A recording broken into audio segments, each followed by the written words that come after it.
In this video, I'm going to show you how to set up kind of a broke man SaaS configurator in Go High Level if you are on the $97 plan. Now, what I'm going to show you will include some automations that you can use regardless of what plan you are on. But if you are just starting out, this is a really, really easy way to kind of circumnavigate needing a higher plan when you are just starting out. Now, we're not going to be covering any of the rebilling because that's going to be a little bit more intricate. But this is going to be all done within GHL, very, very simple. And I will show you how to set up the product. I'll show you how to set up the automations for the subscription and how to create tasks that will notify you of what to create in the actual sub account for your client. So the first thing you're going to do is you're going to be in your sub account. Now I'm going to be in my snapshot sub account that all of the affiliates that are in SaaS University get for 100% free when they join, the second they join actually. But you're going to see the first thing we're going to do is go to payments. We're going to go to create product, and then we're going to put the product name. So this would be where you put your, plan name. And this could be, just like the monthly option, right? And that's going to come into play later. You'd put your description, put whatever picture you can add to whatever kind of collection you want, and then your product tax code, right? So after you go through all of this, we're going to come down here to prices. So what we're going to do here is we're going to change this to recurring. And we're going to put the amount in. Let's say you're charging $4.97 a month, and your compare at price, if you want to have it basically be like, oh, it used to be $6.97 or it could be $6.97, but it's only $4.97. So maybe you're doing some kind of a promotion, and we'll put $6.97 a month. Billing period, we're going to put monthly, and this would be where you put your trial, right? It could be 7 days, 14 days, 30 days. It could be whatever you want to do. And then you could have a setup fee, and you can even segment that setup fee into a number of payments, but you can have a setup fee. Let's say we're doing like a $1,500 setup fee, right? Just keeping some very, very low generic numbers. Now, let's say I want to add it in an annual plan, right? So what I can do is I can do add another price, and we're going to do the same thing, recurring. This time, I'm going to change the billing period from monthly to yearly. And for the amount, usually what I recommend for the amount when I'm doing some kind of an annual billing period relative to a monthly billing period is I will take this $497, which let's just round that up to 500. 500 times 12 months is $6,000. Usually what people do is they will knock off 2 months. So that's just a very safe generic thing that you can do. So instead of 6,000, we'll knock off 2 months and we'll say, 5,000. And you could leave it there with a setup fee, or you could even include the setup fee and you could just say, hey, it's 6,000, but because you're paying up front, there is no setup fee. So the compare at price could be 7,500, right? 6,000 plus the 1,500 setup fee. And then we would basically save this product. What am I missing here? Oh, pricing name. So this would be annual plan of whatever, right? So this would be plan name dash annual. So let's just do that. Plan name annual. And you can format it however you want. I'm just trying to show you a way that you could save it. So this is now saved. So now what I'm going to do is I'm going to come over here and I'm going to go to automation. And I'm going to just set up an automation. We'll ignore this for now. I'm just going to set up an automation, right? So we're going to go to create workflow, start from scratch, just so that way you can see it from scratch. And we're going to come in here and the trigger is going to be a subscription right there, subscription, because this is a recurring product. So now I can go to global product and I can put in this, right? Plan name monthly, and it has the annual as well. So we don't need to worry about that, but it has the plan name. And then we're going to come in here and we're going to put status and we're going to put active. But what you can see here, like, look how cool we can get with this, right?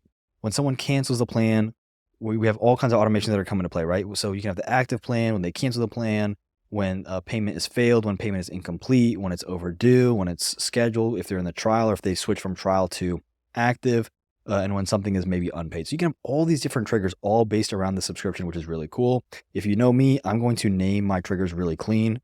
Because I just can't memorize it and there's gonna be so many. So maybe I'd do like, new, or we can just do subscription is active, save trigger. And then what we can do in here is we can have, an internal notification, and maybe we just do notification and you just notify yourself like, you have a new, we can do, plan name member details here. And then you could put all their details, right? So we could do custom values, contact name, full name, and I could just repeat this and put all their information, any custom fields, whatever, right?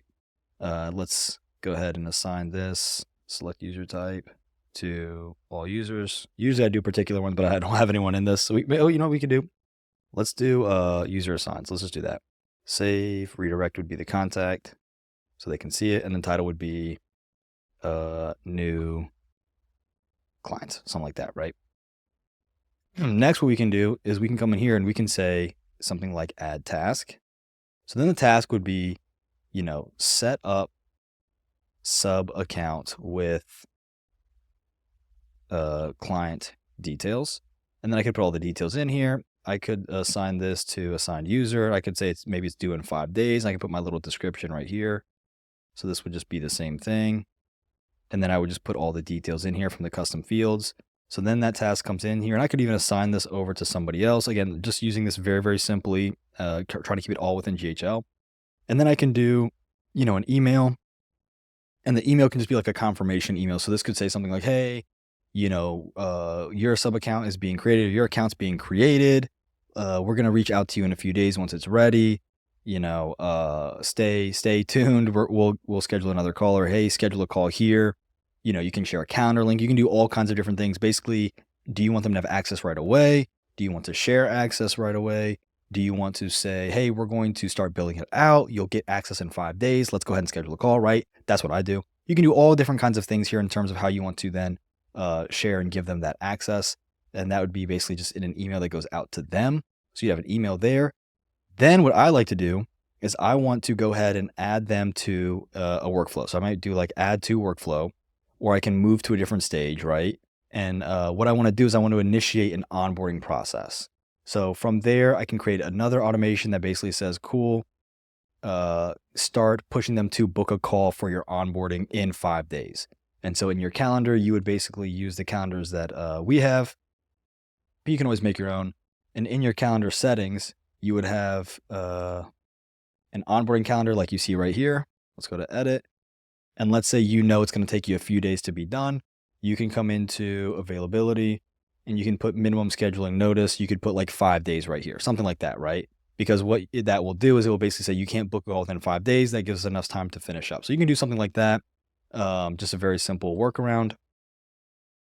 Let's go back in automation. But what's cool is with these automations, with this subscription, what you can do is you can, like I showed you the different options, you can come in here and say, okay, cool. Like, what do I want to have happen when, excuse me, when they cancel? Like when they cancel, I want to start reaching out to them and say, something like, hey, sorry, we had to see you go. If there's anything we can do, let us know, blah, blah, blah. Here's an exit interview call, right? Maybe if a subscription has failed, you can have like a recapture sequence, like, hey, go ahead and update your subscription, update, the billing, like it didn't go through, right? You could have maybe if something is incomplete or overdue. So you have all different kinds of triggers that you can use here, but it's all around this subscription trigger, right? And then just make sure you name everything. And if you're wondering, well, if they're active and they fail a payment and they come back in, how do I make sure they don't get the whole welcome process again? So what you could do for your trigger is you could say subscription. And then here's what I typically do. So I'll do the product is this plan, status is active. But then if they come back in because maybe a payment failed and then they go back to active. So then what I'll do is I'll do something like onboarding status. And if it's empty, then that means they haven't been onboarded yet. Basically, is empty means they're going to go through this automation only if they have this plan, it's active, and they have not been onboarded, because it'd be really awkward if they're onboarded and then we say something like, hey, welcome to the program. And they're like, I've been in the program, right? So this is just a nice little failsafe that I do for an appointment status. And that's basically what I do. Now we can go into all the onboarding and everything, but that's the main piece I really want you to take away from this. So again, just a quick recap. You go payments, you go products, you create your product, make sure you have your monthly recurring setup as your billing. So it's not a one-time payment, it has to be recurring. Then you go into automation, you create a workflow where the trigger is the subscription. You want to make sure that in that subscription, those additional filters, you have your product, you have active, and then make sure you have some way to indicate that they have not yet onboarded, whether it's a tag is not present, whether a status is not there, something, right?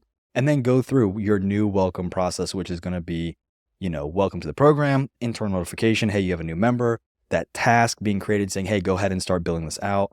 And then whatever other details and sequences you want to include. In this snapshot, what I have, I'm not going to show it here, but what I have is I have at the end of that sequence, basically it pushes them to an onboarding sequence. And so the onboarding sequence says something like, hey, let's book your onboarding call. Let's book your onboarding call. Let's book your onboarding call. And I usually have that continuously reach out to them for a few days.